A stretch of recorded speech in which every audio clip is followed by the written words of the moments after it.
Sergey fight. Yes. How did you feel about your performance that night? I thought I did great against a worthy, tough opponent, a guy who knew a lot about me, a guy who was trained by the same trainer, and a guy who had an extensive just boxing career in general. I mean, I put up a really good performance. And ultimately, the fans won because I felt like there wasn't a standing, there wasn't a sitting butt in the seat that night of the fight, and it showed. When I got the victory, so many people were screaming. I mean, Sergey's a worthy opponent. I'm happy I had an opportunity to step in the ring with him. Now, that kind of performance that you put on, you know, some people will say, did he hold back or was he too familiar? Yeah. So when you look back on the fight, was there anything you could have done differently? I could have went out there and you know, took more chances or, you know, been a little bit more offensive minded. But at the same time, you gotta understand, I know what this guy's bring to the table. So it's not like a guy like Triple G who I went in there with no recollection of what he does or what he brings to the table, and I'm just gonna try to like learn as I go.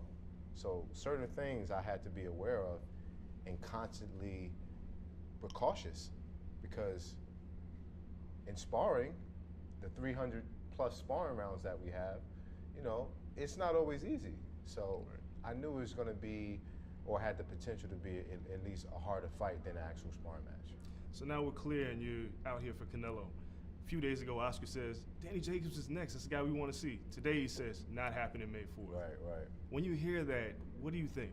Oscar being Oscar. That's exactly what I think.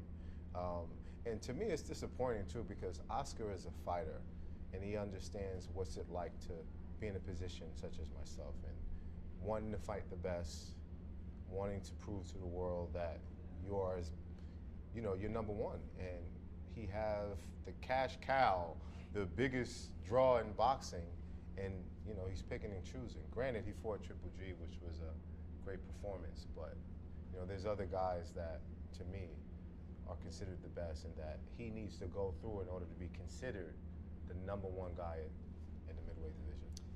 You could be the guy who messes up the money, though.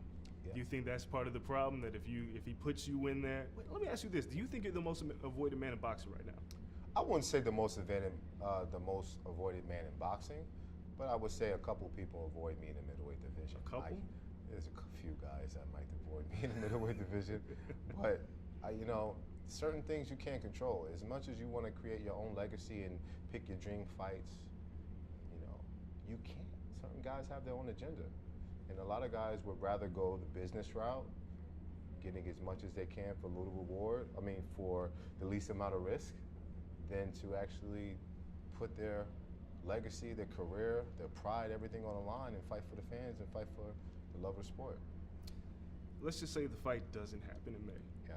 Where does Danny Jacobs go? Danny Jacobs has, and I hate talking in a third person view, so excuse me, but I have a lot of options to continue my career on the up and up. So there's a lot of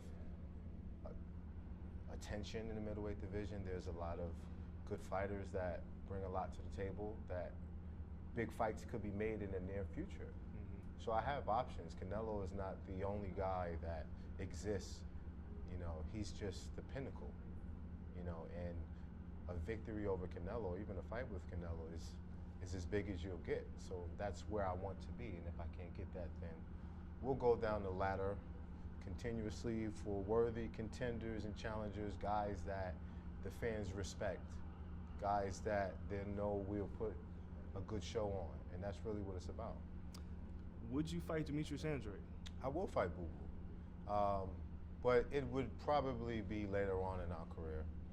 It wouldn't be just because we don't have anybody to fight. It would be because I have a sheer amount of belts and he have the other sheer amount of belts, and now it's just to prove who's the best. And we've had this conversation because we even sparred together for the Sergey Derevyanchenko fight. We were sparring partners for each other, getting each other ready for our world title opportunity. I've known Boo Boo since I was 15 years old, so, you know, he's really like a brother of mine. But we also know what we're fighting for.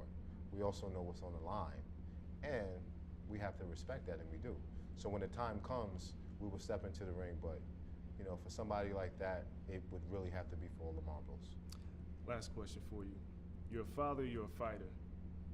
How have you been able to balance the two with your son and dealing with traveling and everything else, but still being there and being a father? Because I overheard you saying you're still taking him to school every day.